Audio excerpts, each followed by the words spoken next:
Oh, that's very good. That's very good. I think Claudia's winning this one, guys. Hate to say it. It's no fair. None of us are as young as Claudia.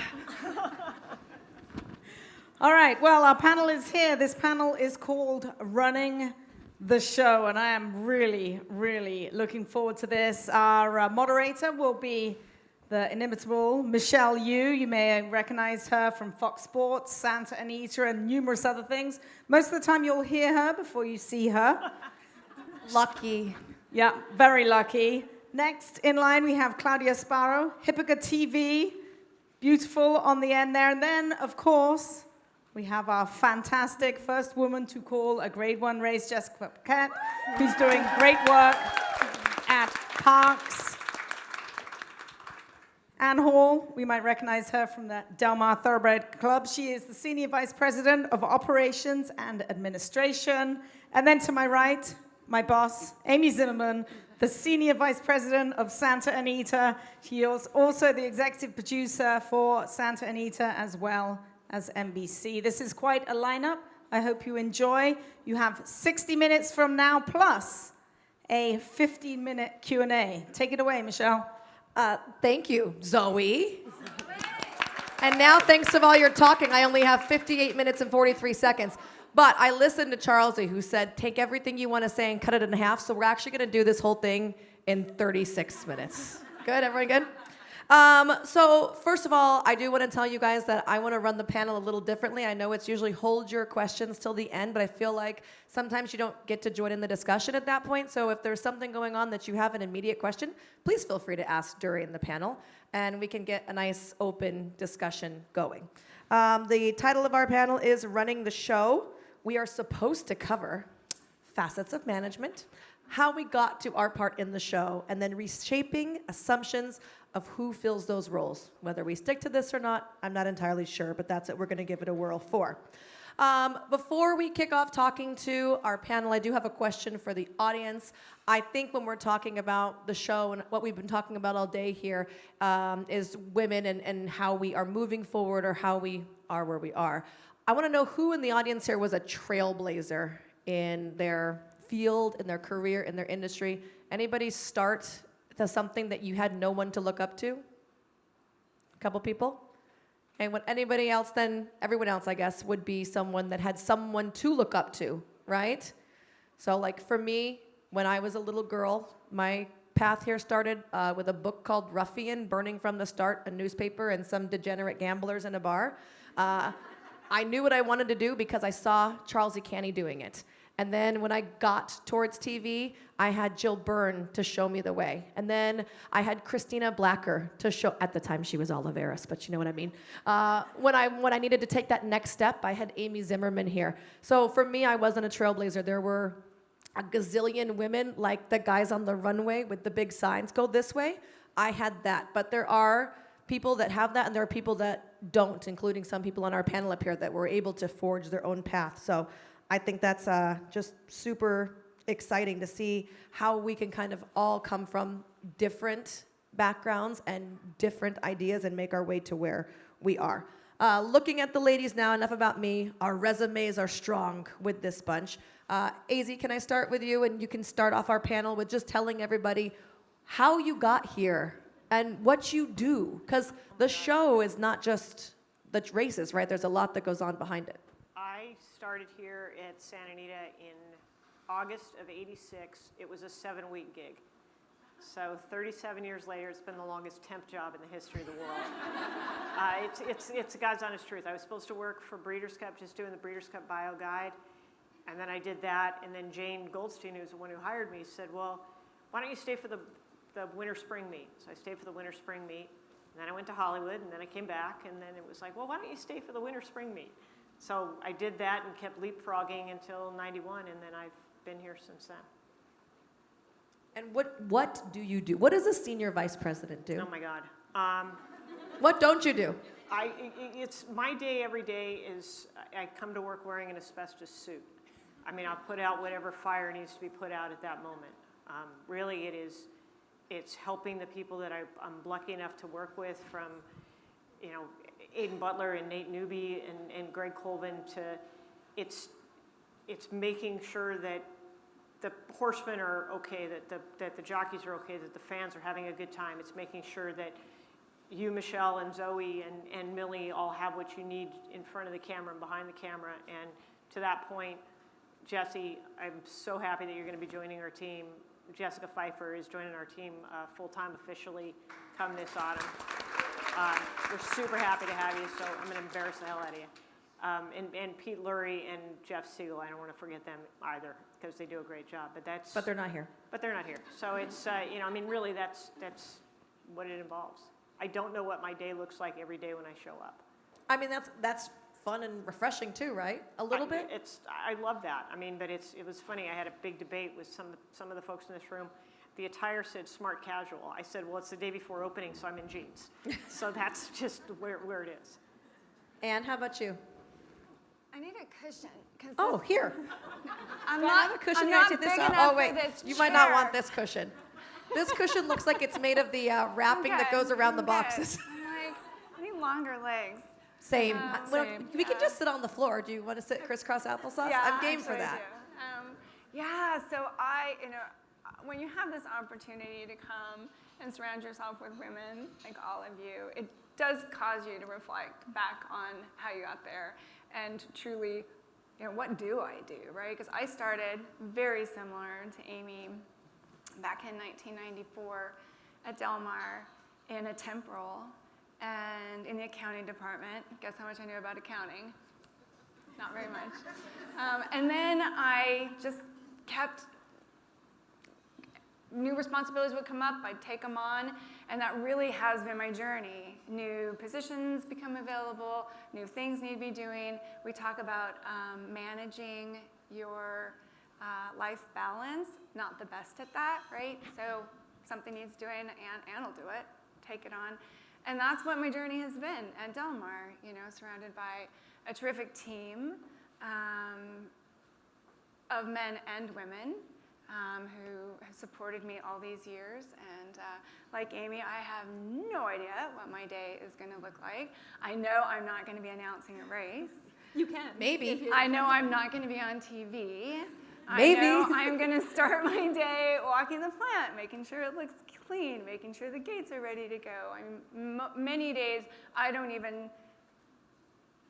obviously I know horse racing is happening, but I have no, I'm the front end of the property, right? And so that's kind of interesting when I hear about all of you speak, that's where my difference lies, is that I tend to be kind of front end of the property on that operations side. How has learning about horse racing been for you then over these years? I mean, obviously you came to work in accounting as not a racing person. Right, I was that go to the infield person with my little cooler and my beach chair and my $2 bet once a summer. That was me at Del Mar growing up in San Diego. And obviously, when you start in the accounting side, you learn about, the split of the wagering dollar and where all that money goes. I remember when I started in accounting, we had an older woman who worked there who was absolutely fabulous, and she explained to me what commingled wagering was. Well, she was not right at all. But back in that day, we commingled with 11 sites. So if you think about wagering now and all where the money comes into every pool, it's just changed so incredibly dramatically. And so so I learned the accounting side, and then of course with the ops side, during COVID, I spent, as you know, a lot more time on the horse side of it because our roles changed pretty dramatically without having patrons on the property. And that was awesome for me, to be able to get out there and learn a lot more, talking to owners, talking to trainers, talking to you, Michelle, and Christina, and Brittany. It's been fantastic. Thank you, Anne. Jess? I said yes to a lot of things and somehow wound up in an announcer's booth. But I actually started my announcing career not thinking I was going to ever call a race that day. It was in 2014, a tornado came through Revere where Suffolk Downs was, and I was working as the paddock host. And I was the only person there who I think they could trust to not curse on a microphone when our announcer was stuck in traffic. So I called the first race, and I thought at that point it was a one-off, really fun thing, and never thought about it really again. And then some opportunities came up, and I just kept saying, yes, why not me? And in November of last year, Parx took a chance with someone who had called maybe 50 quarter horse races, and 250 yards is a little different than 2 turns, and supported me as I grew into the role. So I just came from a place of yes and flew real close to the sun. Oh, Anne, ask and ye shall receive. That's amazing. I need a footstool. Oh Let's my see if gosh. knowing that a lot of little boys, right, that want to be track announcers, watch Trevor Denman and Tom Durkin, all these guys, and they're like, this is what I want to be. Since you didn't do that, what was that like trying to find your voice? So that was interesting. I watched Charles C. Canty and wanted to be a reporter. And you want to be what you can see. So many of my peers did grow up thinking they were going to be the next Tom Durkin or the next Dave Johnson or whomever, and they emulated them. I struggled early on at Parx, I mean, in a couple of ways, but trying to find my voice because I wasn't going to sound like any of them, no matter what I did. And I had to really get comfortable with who I am and what I'm going to bring as an announcer. But I think representation is so important in this sport in a lot of ways to show a younger generation that they can have any seat at the table that they want. Do you feel like, I'll back that up. Have you had little girls come up to you now and be like, I want to call a race? A friend of mine sent me. Besides Claudia. But and again, Claudia, anytime. Claudia was fangirling hard, you guys. It was awesome. My booth is always open. Actually, a friend of mine, her little daughter, she sent me a video of her yelling while the horses were turning left. And when I tell you, it just melted my heart. But that's why I'm doing this. All of us got where we got because other women paved the way for us in various other areas. Do you feel like it's different for you too because you did start in front of the camera? I feel like a lot of our announcers don't necessarily come from that background, right? They've always wanted to be in the booth behind the curtain, and because you started in front, to be able to step out and kind of advocate in a different way? I think it's a nice opportunity to maybe change the role of the announcer in some ways because I can do a little bit more than some of the older school announcers that show up right before the first race, call the races, and leave, whereas my background on camera does, I mean, I think that helps certainly, or was appealing to Parx when they hired me, knowing you could get a little bang for your buck. Claudia, how about you? How did you get started here? Well, I'm from Venezuela, so when I moved here, I started doing in my university my work, like my homework. I always went to the horse track to Gulfstream in Miami. She was doing math. I was doing broadcast and journalism, and I remember one professor told me that, Claudia, you're not gonna find a job because all your portfolio is horses and horses and horses.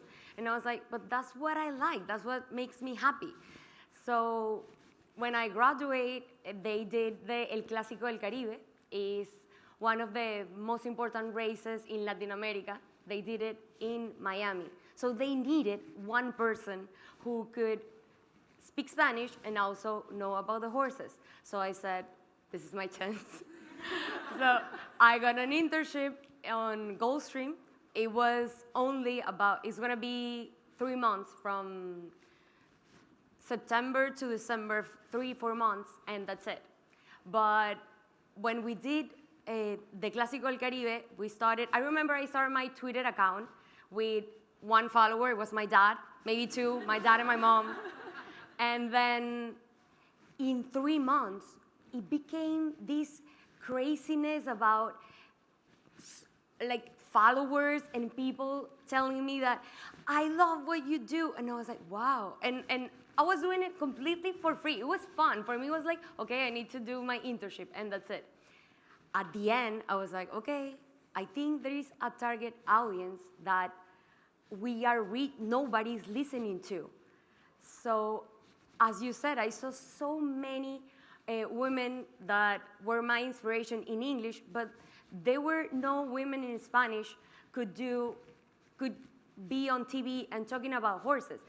I think that the Hispanic audience is a little bit more machista in kind of way, so it was a little bit hard, but we did it, and we started this project, Hipica TV, which is the channel that I work, thanks to First Racing, who believe in this idea, and right now we are the biggest channel in horse racing Spanish in the world.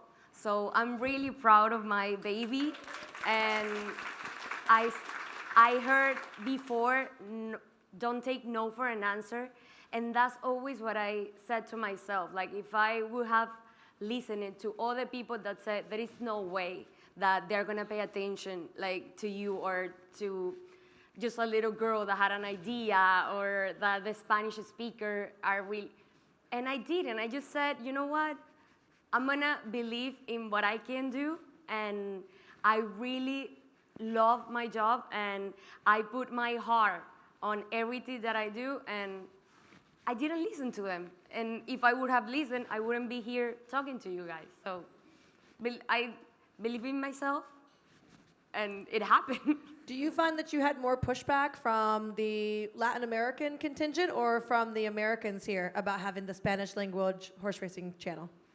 Well, it half and half, because for the English side, it was basically the accent. It was like, she doesn't sound like me. But with the Spanish and the way that Latin America and Latin men are built, it's like, what can she tell me that I already don't know? You know what I mean? Like, I know more We saw that on a slide earlier. So it was a little bit of both, but again, as I said, I started my Twitter account with 2 followers, mom and dad, and right now I'm always getting to the 100,000 followers, and I just didn't pay attention to the bad comments or to the haters. I focused on the good ones. So for each hater, I got 10 people that were telling me, oh my God, what you're doing is amazing. So I focus on those. And that's why I think that you don't, with time, and you start believing in yourself, and you just stop paying attention to nonsense. Mentally, it's definitely hard, I feel like, to hear criticisms on yourself, and it happens in every workplace. But for Jess and Claudia especially, the criticisms are out there for everybody to digest. The angry people in their underwear typing. What do you do to counteract that? I mean, Claudia says ignore it. I'm not big enough. Yes, exactly. Live in mom's basement, if they're lucky. If they're lucky. I'm also not big enough to ignore them, and I think that's a really human response. And we have pretty significant platforms, and I think it's important to kind of show the younger generation looking up to us that it's okay to be hurt by terrible things being said about you by other people, even knowing that they are coming from someone's basement. It's still, it feeds into those negative self-thoughts that you inevitably do have as you're doing something hard or new.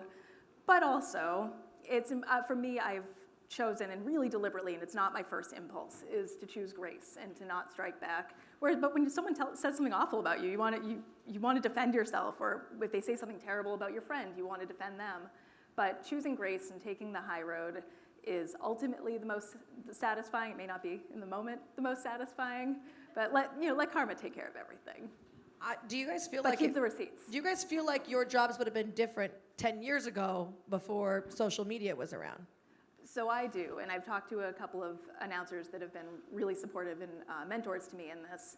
And one of them, T.D. Thornton at Suffolk Downs, who will always be my favorite and my all-time favorite announcer, he said that when he was starting out, he struggled and went through all of the new announcer things that we all do, but he would just leave the track and there'd be 4 or 5 people being like, hey kid, you're terrible. And then he'd go home and that would be done. Whereas in the age of social media, we really don't have the luxury of being off of it. Amy and Ann, I know you guys are not getting Twitter hate, I'm sure, if something gets run bad. But how do you handle it in the workplace? Or I know, Ann, you come from a much different environment. Yeah. Do you want Amy to? Either way, you both can answer Good. simultaneously. Yeah, so I certainly get my fair share of hate, and COVID seems to be something that's on my mind constantly because it was such a turning point for us at Del Mar. I think prior to that, I just was like, I just would kind of blow through it. I just kind of didn't give it any credence. Maybe I just was naive and didn't have an awareness of the criticisms I received. But when I stepped into the roles I stepped in during COVID, I was much more in the public eye. And when I say the public, I mean owners and trainers out in the track. I became a much more visible figure. And to some people, they recognized that there were a few people at Del Mar that made it so that we could actually have racing during COVID. We worked extraordinarily hard to do that. But there's a few very well-known people in the racing industry who could find nothing but fault with how we handled it. And it wears on you. It absolutely wears on you. And it's, for me, you know, it's 10 people and it's 10 comments. I cannot imagine this. But then you also have to continue to do your job with these people, knowing some of the things that they have said about you, and that Doesn't seem to bother them. It doesn't bother them at all. But but we kind of But have to you're right. continue to rise above. Yes. And I mean, I have to speak about some people who have said horrible, hateful things about me, and maintain kind of a professional objectivity about it. You're 100% right. You have to continue to interact with those people every single day and put forth hours and hours of your time and effort and love and labor to have them beat you down. Sure. Yeah. Do you guys feel like we're kinder to people that have said mean things or treated us badly because we're women? And like we're kind of conditioned to be like, oh, okay. No. No. I remember, one of the perks of being an announcer is now I have a great memory. So I remember, and I will remember. And it's your job, right? My job is to prepare this racetrack on a daily basis for you to come and be successful here. So, yeah, but I don't know that if it's because I'm a woman. I think that we all have to kind of rise above some of that to be in the service industry. I do think we are conditioned to a certain extent to kind of project a toughness and a stoicism to be in a male-dominated industry, where we come in kind of with the toughness of a stereotypical man, where I think, and especially as I get a little bit older, leaning into femininity and the fact that I do have feelings. I'm a crier. It's fine. I cry when I'm happy, angry, sad, anytime. And those things are not necessarily a sign of weakness at all. I cry when the VOOV is empty. Easy, I had to interrupt you. No, it's tough to be a female manager, I think, anywhere. And I don't think this sport is too much or too little of that. I used to have a thing on the back of my door that said, you know, males managers are tough, women are bitchy. And I literally once had a boss that came in here at Santa Anita and said, you know, so Amy, the reputation on you is that you're a bitch. And I looked at him and I said, all right, so my response to that should be what? Should I be flattered or should I be insulted? What are you telling me? He's like, oh, no, you should be flattered. You're a great manager. You're great at what you do. Like, okay, then you maybe want to find a different word to describe the job I'm doing. Because you and I had this discussion the other day, Michelle. You said you embrace the term bitch. And I said, that's fine, you can embrace it, but I bet every single person in this room, if you get called that at one point or another, whether or not you believe you did a good job or a bad job, it's still going to hurt. If that's all I get called on a But it's typical not Tuesday, gonna show you, I will be thrilled. I get that, and I appreciate that, and I think you and Claudia are in a little different position than Ann and I, in the fact that you are out in front. Michelle, Zoe, Jess, Millie, they're all in the same boat, in the same routine. There is not a word for a male that equates to the word bitch. It's not in the English language. If somebody knows it, please let me know. It's just not quite there. And it's used to cut, it's used to knock people off, to take them down a step. It's just there. No, I'm not a bitch. You did a bad job. And I think that's, the underlying thing that we both, that we all need to just kind of understand. And the answer was, was I a bitch because I was a tough manager? Okay, tell me I'm a tough manager. Tell me I'm a good manager. Tell me I'm a bad manager. Tell me something else. Please don't tell me I'm a bitch. I know what I'm not putting on your coffee cup this year. Oh my God, that was from you? I think everyone up here. The wrong person. I think that everyone up here has kind of gotten where they are by being people. Like you said, we've taken risks and we've done things and we've worked for free and we've continued on internships and we've tried new jobs. Is there anything that you guys can think of in your track to get here that almost deterred you? It was really hard at the beginning. It was really hard to put yourself, because I have been 5 years in front of a camera. So that's why it gets easier to focus on the good and just acknowledge that the people that are saying bad things are just, they would never come up to your face and said it. It's just, but you have to get there. It's not easy. So, and this is not just in this industry, in any industry. At the beginning, you are gonna face so much criticism. And there, in that moment, you have to believe in yourself. You have to acknowledge that you're worth it, that what you're doing is making a difference, and that you're doing that the best that you can, and you're preparing yourself. So all the noise outside is not gonna bother you, because you're gonna be focused on what really matters, and is what you are doing. And I know it's really easy just to say that.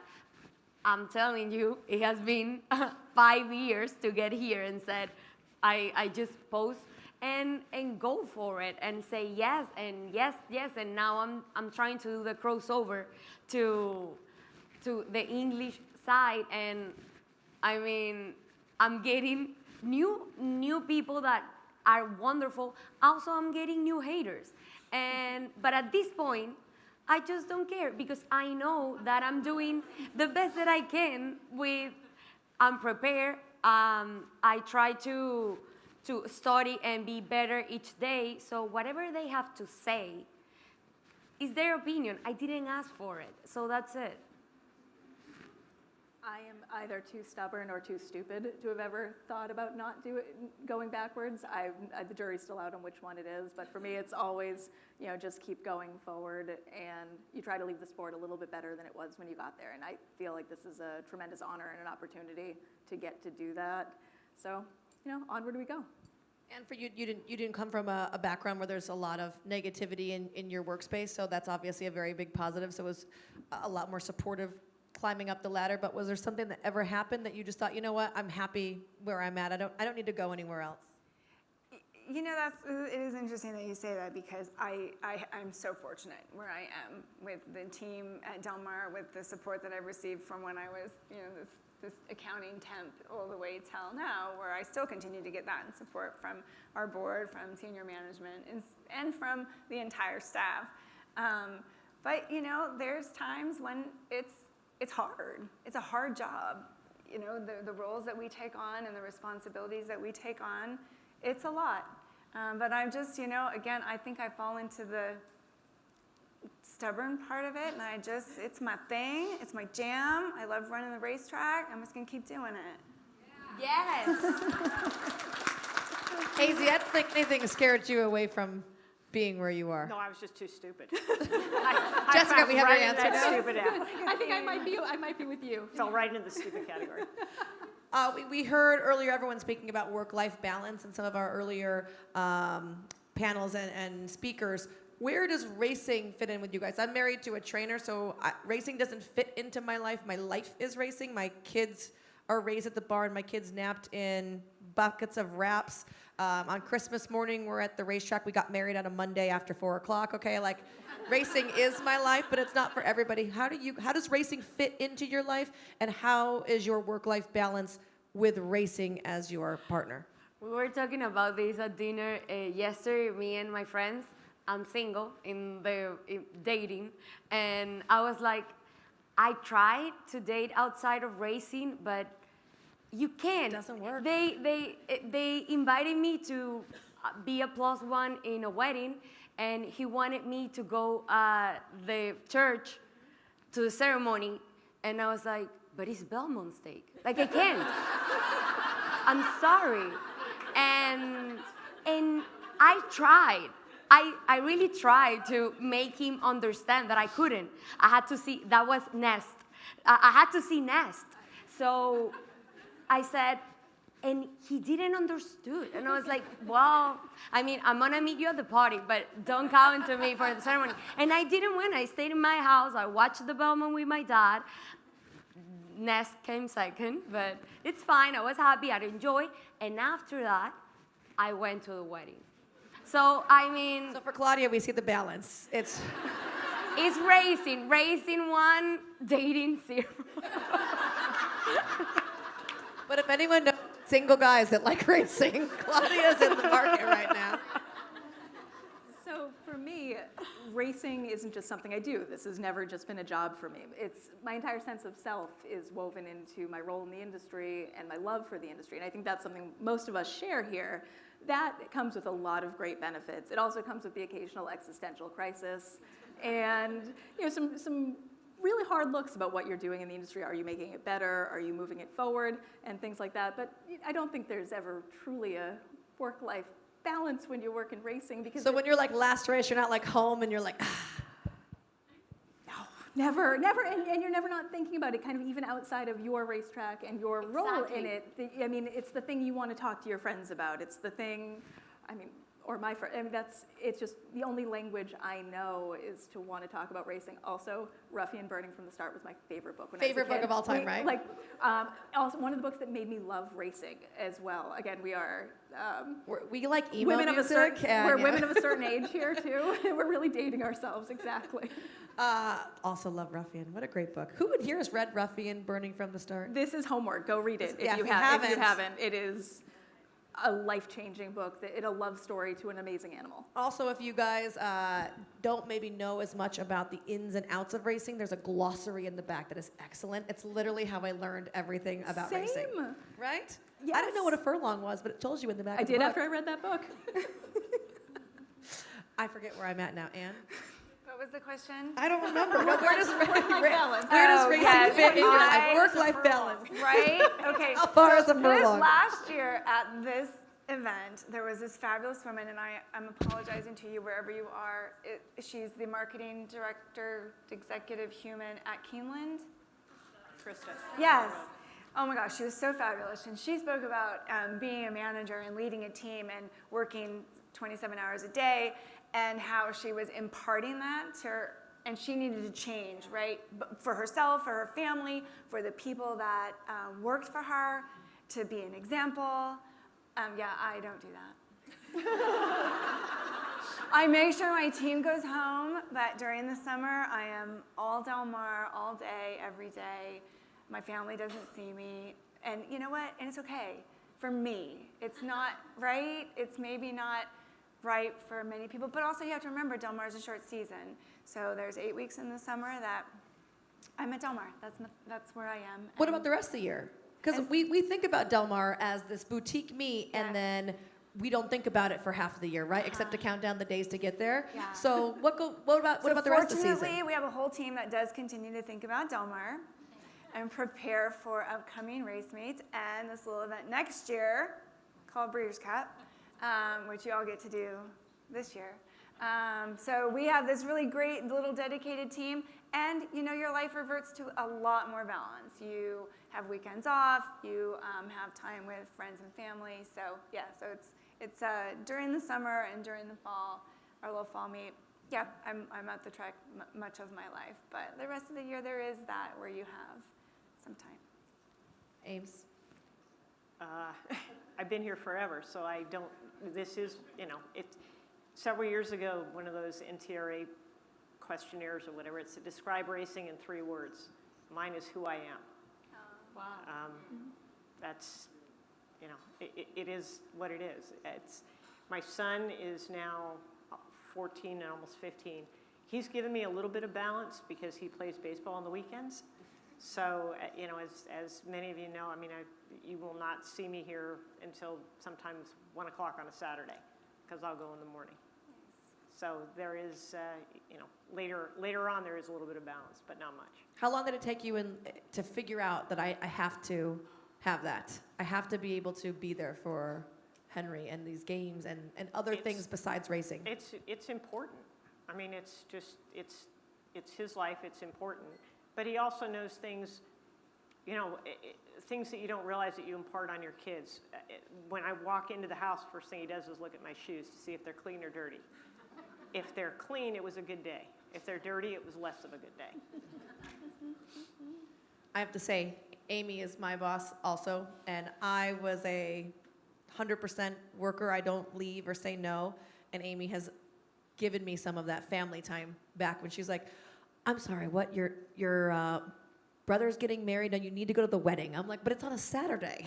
And, the same, right? And Amy's like, that's probably just something you should do. So. My uncle is, well, it's the third marriage, so it doesn't count. But The uncle is the third marriage, or he's on the third marriage? He chose to, Don't ask him for the dating girlfriend, advice.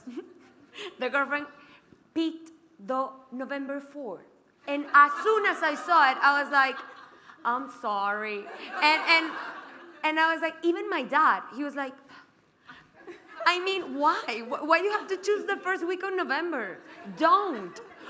Or the last Saturday of May. Don't. Like, just don't do it. There is an executive who will remain nameless, and his wife was pregnant, and Breeders' Cup was out of town, and he told her, you need to schedule a C-section, or I might not be there for the wedding. She scheduled the C-section, by the way, okay? Or for the birth, not the wedding. What journey has everybody here seen racing take, whether it's in front of the camera or behind the camera? We know there has been an evolution of perception because of social media, but what other journeys have you guys seen racing take? I mean, it's become. Thanks, That's because guys. I don't direct questions. I'm just leaving it open for discussion. No, All right. It's been really transformative in the time that I've been here. When I started here, Santa Anita's average daily attendance was 33,000. We raced 5 days a week. The full crop was 42,000. Now the full crop is 20,000. We race 3 days a week. Average daily attendance is about 6, and we high-five each other when we have 10. I mean, I remember the first day walking through this plant that we had under 10,000 people. I remember it vividly. It was, this is a huge facility. It's a beautiful facility. It's a glorious facility, but it needs to have people here to experience it. My role here, part of my role here has been part of enabling people to stay home and watch it. Having said that, I think it's a safer, grander, and equally as wonderful sport as it was when I walked in the door. Do you feel like because we are just showing it more on TV and it's more accessible, you don't have to be there, that it's not as detrimental as it seems when you have less than 10,000 people on track? Well, I mean, that's what the attendance looks like. The handle is incrementally higher as well. So people are still enjoying the sport. They're just partaking in it in a very different way. And I think, I think an important shift in the past 20 years or so has been the way we are constantly striving forward to protect our equine athletes and our human athletes as well. And it's important not to lose sight of the progress made in the pursuit of perfection as well. And those are conversations I welcome having with my friends who maybe don't know racing or come from the hunter-jumper land where the perception of racing is not always the most favorable. And I like to point to the progress that has been made and that we're continuing to strive every day with lots of moves forward to make the sport safer and better. I was gonna say that, for example, I use my social medias. We have talked a lot about social media, and I think it's a double sword because it can be negative, but also you can use it such as a great tool to get to people that are not here. I try to use my social media and my stories and my reels to do like a storytelling, so people that cannot be here, they feel that they are in the first row of a derby or a Florida derby or a Santa Anita derby, and I think that makes a great difference. For example, I remember one kid, he came to Gulfstream. It was his birthday, and he was from Puerto Rico, so the parents traveled to Gulfstream, and the dad told me, I asked him, what does he want for his birthday? Go to Disney or go to Gulfstream? And he was like, I want to go to Gulfstream. So I came down from the stage, and I saw a kid running, never seen in my life. And of course, I hugged him, and he was like, I see you in my TV every day. And the mom was recording, and I said, please sent that video to me. That thing went viral to horse racing and non-horse racing people. So I think if we engage those stories, like this kid, he was like, I don't want to go to Mickey, I want to see Claudia. And that was the best day of my life. I was like, you know what? You are gonna have the best birthday ever.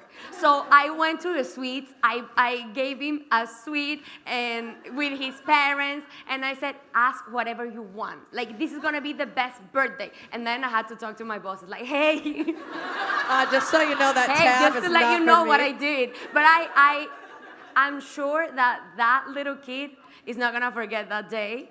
And we are building one fan at a time, as I heard before, and that video and that story was amazing, was incredible, like millions of views.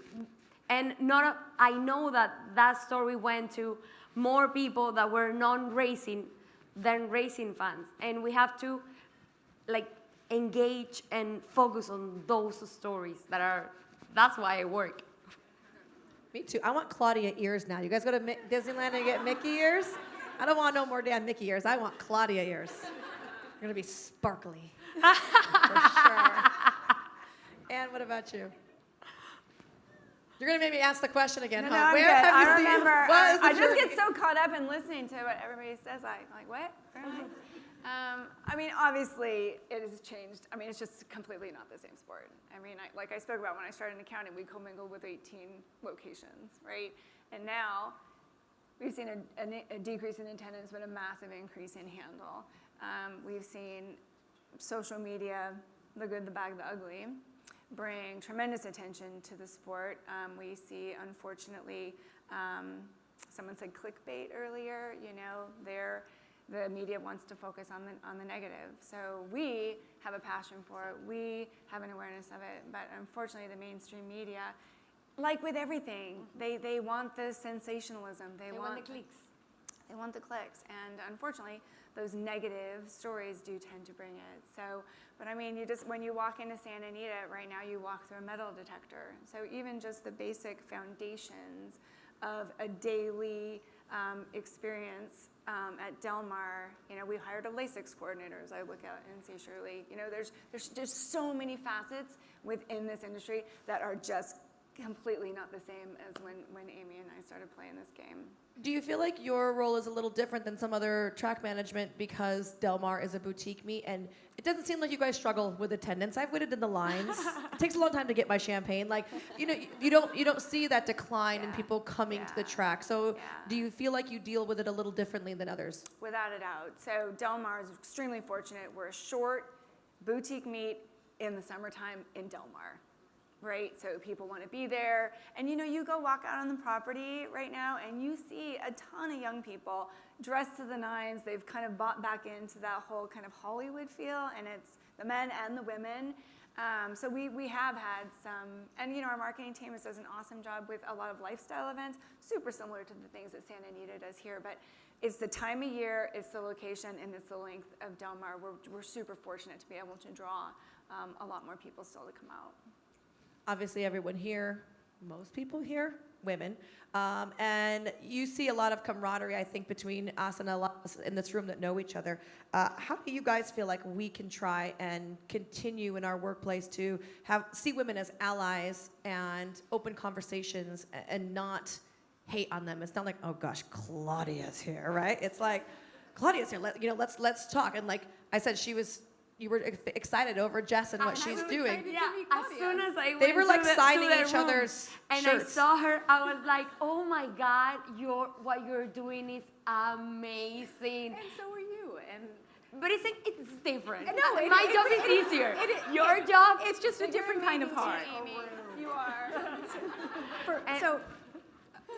For me, the most important thing is to always remember that a rising tide raises all ships. And when one of us succeeds, that is a win for Exactly. all of us. So clap for your friends and pay attention to who doesn't clap for you. Also, But I think it's important to recognize and acknowledge that while the word is diversity, it shouldn't equal mediocrity. And I don't think that somebody should, because in the interest of diversity, in the interest of inclusion, we'll hire a woman. Now, if the woman isn't up to the job that the man is, then the woman shouldn't have the job. Yeah. Because in part, it breaks all of us down. It breaks the entire train down. I mean, the woman shouldn't be fired because she's a woman, but she should be able to do, I don't care if you're, I work with men and women. I don't care if you're a man, a woman, or a billy goat. If you can do the job, I want to work with you. I like to surround myself with really smart people. If you can do the job, I don't care. I think that this whole, even back to the same event last year, the word ally was the word that was thrown around. Reagan talked about relationships earlier this morning, which, by the way, I've decided who I want to be when I grow up. Reagan, Same. Wherever you are. Oh my gosh, she's Same. amazing. But I think that for me, again, I don't come from the horse side of it, I come from the people side of it. And it is about building those relationships, supporting your team, getting support, and even supporting those above you, talking to them, finding out what they need, knowing how to encourage them to go to their, not you, Claudia, but go to the wedding, because we know you didn't go. I will It was go. an uncle's third. This is Uncle's third I wedding, will you're right, go, you're right. but Yeah. to your first wedding, not to the third one. But I think that it feels like that's the theme that we talk about all the time is finding yourself allies, men and women. But it's not just who can help me, but supporting those folks around you, supporting that team. And we too tend to get a little. I think that I always said, don't watch me as your competition because I'm rooting for all of us to make it. It's not a competition, it's an alliance because together we go further.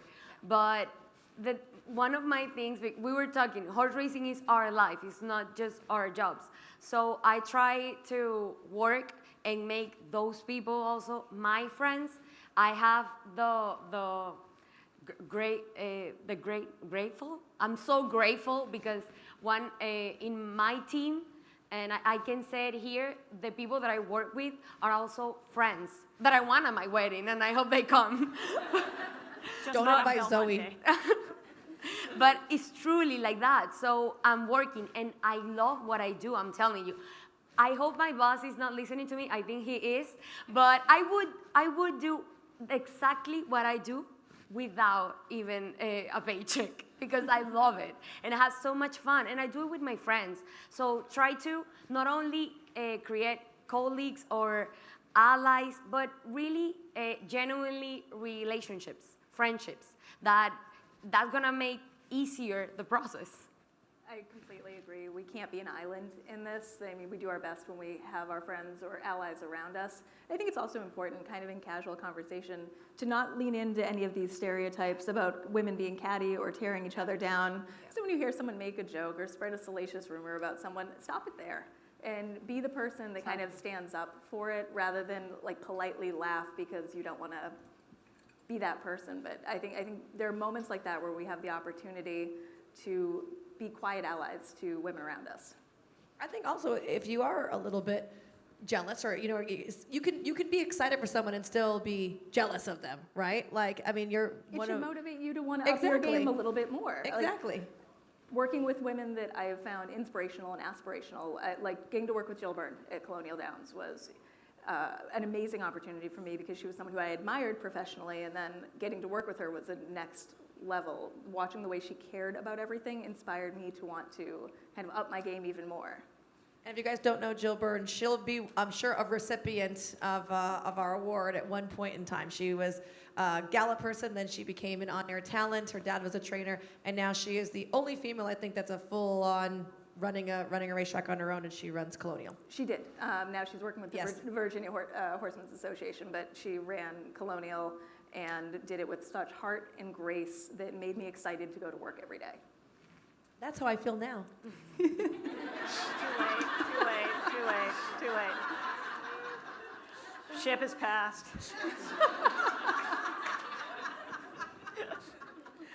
Ames, I want to know from you, what goes into managing a marathon meet? We talked about Anne having, the boutique meet.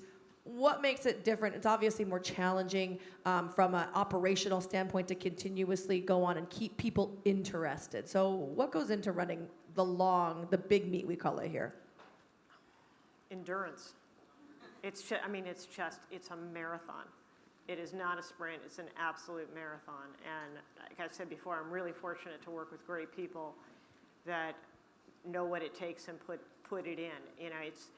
It used to be that before Santa Anita started to run until June, it used to be everybody was really excited for opening day.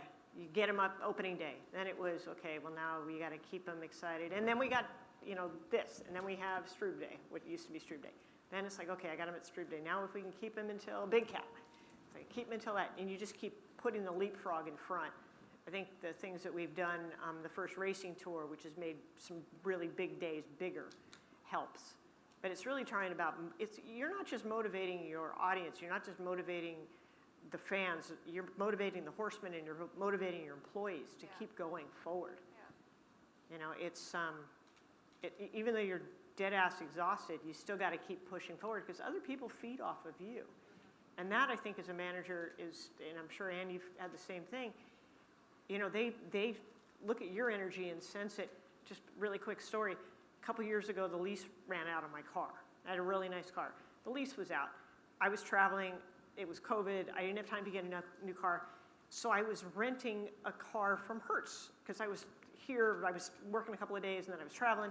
So for a month and a half, one day I'd have a Nissan, one day I'd have a Kia, one day I'd have a whatever. And then I got a lease on my car. It's a nice little BMW. I had 2 trainers stop me. And they're like, oh my God, I'm so glad. I love your new car. I'm like, really? You never said anything about my other car. It's like, Amy, you have no idea. You went from driving this really nice car to the Nissan, the Kia, the whatever. We thought we were going out of business. and I, Pay cuts. To which I told Aiden, I said, apparently my car payments should be, part of my compensation package because people are judging it. But I never thought about that. Why would I? But other people do. So it's just that, how you carry yourself and how your demeanor is. Other people have the same challenges to pay the mortgage, to pay for their kids' school, to, that you're going through. And they're looking for you for some kind of reassurance that they're going to be okay. And somebody once said to me, it's like you're the single parent of a large dysfunctional family. And I often feel that way. Our time is winding down, so I would love 2 things from you guys. I want to keep going. You can stay for the next panel if you want. My first thing is I want you guys to each give a crazy prediction for the next 5 years. Go ahead, Claudia. About ourselves or about...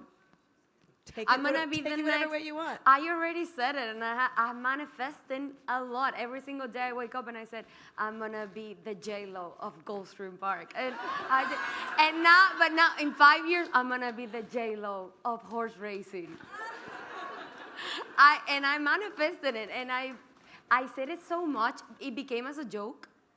Now, it's starting to become real. No, I don't look like J-Lo. Don't be fooled by the rocks that she's got, you guys. But I mean, I said like, not the way, I don't sing like her or dance like her, but she's so iconic. That's what I meant, like to be such a powerful force for horse racing and bring more and more women into our sport. So I'm a big believer in put out in the universe what you want. After I called the quarter horses at Sam Houston for the last time a couple of years ago, I kind of put out into the universe that by the time I was 40, I wanted a track announcing gig. I was thinking it was going to be a little smaller scale, but sometimes the universe has a great sense of humor, and here we are. Next 5 years, I hope there's another full-time female announcer. Yeah, I cannot compare to that.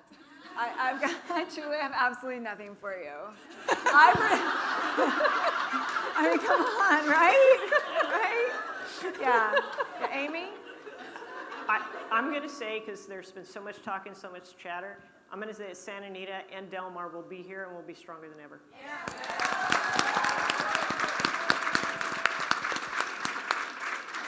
Okay, My last question. If you were going to mentor someone, or if you are mentoring someone, what is the best piece of advice that you can give them? I said it before, don't take no for an answer. Like, if I would have listened to all the people that say no, I would not be here talking to you guys. So don't take no for an answer. Believe in yourself. Like, you have to be your biggest fan. If you are not your biggest fan, who's gonna be? If you don't tell yourself every single morning in the mirror, you got this, you can do this, and you are the best at this job. If you don't tell yourself, no one is gonna believe it. So you have to believe it that first, and then people are gonna start to believe in it too. So believe in yourself and don't take no for an answer. So I would say approach every opportunity with the attitude of why not me? When I saw the group of panelists on this panel, I was immediately intimidated. And then I had to Same. go, right. And then I had to go, why not me? And that was also the approach I've taken a lot of professional opportunities going forward. So believe you belong at the table. So this is such a terrific question, and we're all going to say something that borders on the same theme. But now I am going to go home to the mirror every morning and tell myself I believe in myself. So I've just been mentored. I have just been mentored by Claudia. Claudia's going to actually put this on her Instagram if you Right. guys want to download it. That is so no just to be affirmations, clear. and you guys should do it every morning. I do it. But I will tell you. So I listened to this podcast. And it's called Out Alive. It's by Backpacker Magazine, and it's people who have been out in the outdoors and have survived but maybe shouldn't have for some reason or another. This is probably not a great podcast for someone who spends a lot of time by themselves outside, but for some reason I do listen to this. And there's this story about this guy who got lost somewhere, and he was truly lost for like 7 days with enough food and water for maybe a couple of hour hike. And he ended up not being found. He ended up stumbling, luckily, back on the trail. So really, there was no skill involved. But what he summarizes in the end of this podcast, and I actually thought of this, where's Stephanie?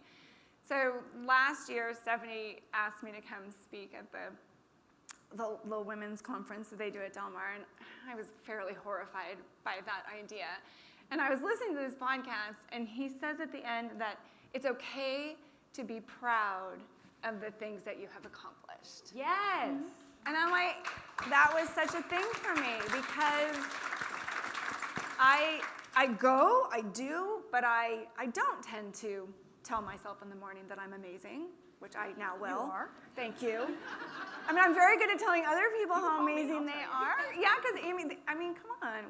Anyway, so But the thing is it's like- okay to be proud. Yeah, but the thing is, like, sometimes we tell the other people, like, you're so beautiful. Oh my God, what you're doing is amazing. Oh my God, and we don't tell it to ourselves. Tell me That's again, why- Claudia. What? Leave a comment. You're so beautiful. I told you also in the green room, I told you, I didn't know you had 2 kids, and I cannot believe that you do everything that you do being a mom. I couldn't imagine. That's very nice. Thank you. AZ, your piece of advice? You've heard this from me before. Don't fight with the pig. You're both going to get dirty, and the pig's going to like it. Yeah.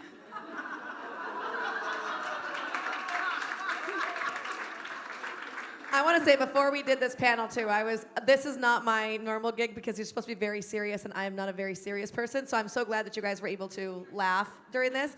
But I have to thank Reagan for it because she was like, you have to go and give yourself an affirmation. You have to say, I'm going to kick ass. And so before I was come up the stairs, I was like, I'm going to kick ass. And she said, tell people what you want. And I told people when I was walking up what I wanted, and everybody delivered this really fun and passionate seminar, so I'm really excited. And with Amy's grace, I want to read something. Yes. Okay. Have you guys seen Barbie? Yes. Okay, well then you've already heard this, but pretend you haven't. I have not seen Barbie, and Amy read this to us in our huddle up for this, and I just loved it so much, so I'm going to end by reading this. It is literally impossible to be a woman. You are so beautiful and so smart, and it kills me that you don't think you're good enough.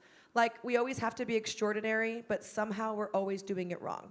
You have to be thin, but not too thin. And you can never say you want to be thin. You have to say you want to be healthy, but you can also be too thin.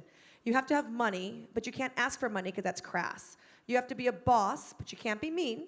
You have to lead, but you can't squash other people's ideas. You're supposed to love being a mother, but don't talk about your kids all the damn time. You have to be a career woman, but also be looking out for other people. You have to answer for men's bad behavior, which is insane, but if you point that out, you're accused of complaining. You're supposed to stay pretty for men, but not so pretty that you tempt them too much or that you threaten other women because you're supposed to be a part of the sisterhood. But always stand out and always be grateful, but never forget that the system is rigged. So find a way to acknowledge that, but always be grateful. You have to never get old, never be rude, never show off, never be selfish, never fall down, never fail, never show fear, and never get out of line. It's too hard. It's contradictory, and nobody gives you a medal or says thank you. And it turns out, in fact, that not only are you doing everything wrong, but it's also your fault. I'm tired of watching myself and every single other woman tie herself into knots so people will like us. And if all that is true for just a doll representing women, then I don't even know.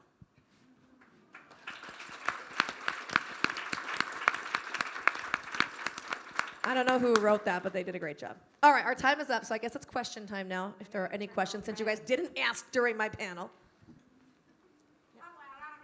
I like it. With the risk of sounding like Damien from Mean Girls for a second, Claudia, can you lead us in an affirmation so we can all because I need to get on this train. Okay. What do you might tell laugh. yourself every morning, Claudia? You might laugh, but I swear to you, it's gonna change your life. You have to be your biggest fan, and I cannot I'm watching you right now. I cannot tell you an affirmation just to say it because you have to believe it. You have to watch yourself in the mirror and say, "Oh my God, I'm beautiful. I'm the best at my job. What a nice legs that I have." Things like that. But I cannot tell you that. You have to believe it yourself. And I swear. I know you're laughing, Michelle. I know. I will not be talking about my legs in my morning affirmation. But I mean, every single, you have no idea how the brain changed when you wake up in the morning and said, hey, you can start saying, if you don't want to go wild like me, you can say hey, I'm enough. And I love myself and I'm worthy. That's it. Just 3 things. Repeat it every single time. Look at yourself at the mirror and talk to you. Give your paw? Pat in the back. Yeah, pat in the back. Like you're doing a great job. And sometimes we fail. Some days are not always the greatest day of your life. We have bad days. And that's okay. It's just remember to forgive yourself every single time that you go home and say, you know what? I did the best thing that I could with the tools that I have. I didn't try to cross anybody. I did my best. And tomorrow's gonna be a better day. But I know you guys laugh and everything. I like it. I laugh for the legs. The legs are funny.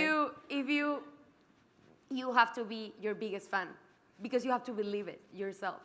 The other mental mindset for me was kind of shifted to coming from a place of gratitude, taking the approach of instead of I have to do this, it's I get to do this, and kind of going in with that mentality really changed. For me, I broke my back a couple of years ago, and the idea of not being able to do some things for a while was really dark.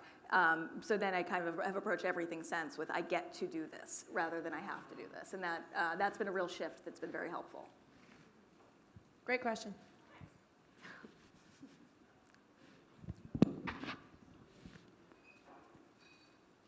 Actually, when you start, just give us an affirmation about yourself. Please. About the affirmations, this might be really random, but a really good song that you can use is Snoop Dogg actually has a children's album.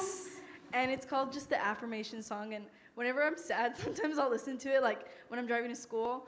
And it's a really basic affirmation song, but I think it's really good. So if you want to start that way, I think that's a great way to start. That's awesome. Just the affirmations. And it talks about how it explains what affirmations are and how they're good for you, and then it tells you a couple, and then it's kind of like grateful for your family and like happiness is good and just things like that. And so it's kind of just a general place to start, and then obviously working your way up to Claudia and like the whole like thing. So yeah. I feel like Snoop could really do a number It's though. a really, really good song. Y'all should play it soon, not gonna lie.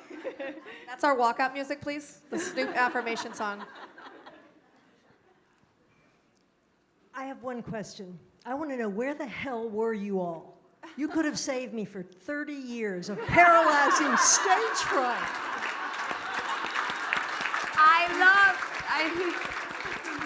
I love you. You're an inspiration, Not- and I cried early on. Not a single You one of us really would are. be up here without you. Exactly.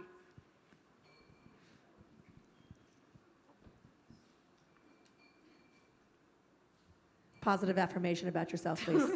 I'm serious. got that. You should start it. You're beautiful. I work on it in the mornings. So I so appreciate each of you telling sort of your own story, your narrative about how you got here. And I guess for me, I have a question that asks us to scale out a bit. And I'm really curious if in your work or in the industry, if there are sort of system-wide efforts underway to really identify and hone in on those entry points for people to come into the industry. Thinking of workforce development, how do we make it so that there's multiple women, generations of women that are able to have positions like yours? Or innovating new partnerships and ways of collaborating to identify populations that might not, like you say, be familiar with the industry. But are there sort of system-wide efforts, initiatives to sort of scale up those opportunities and that enduring work?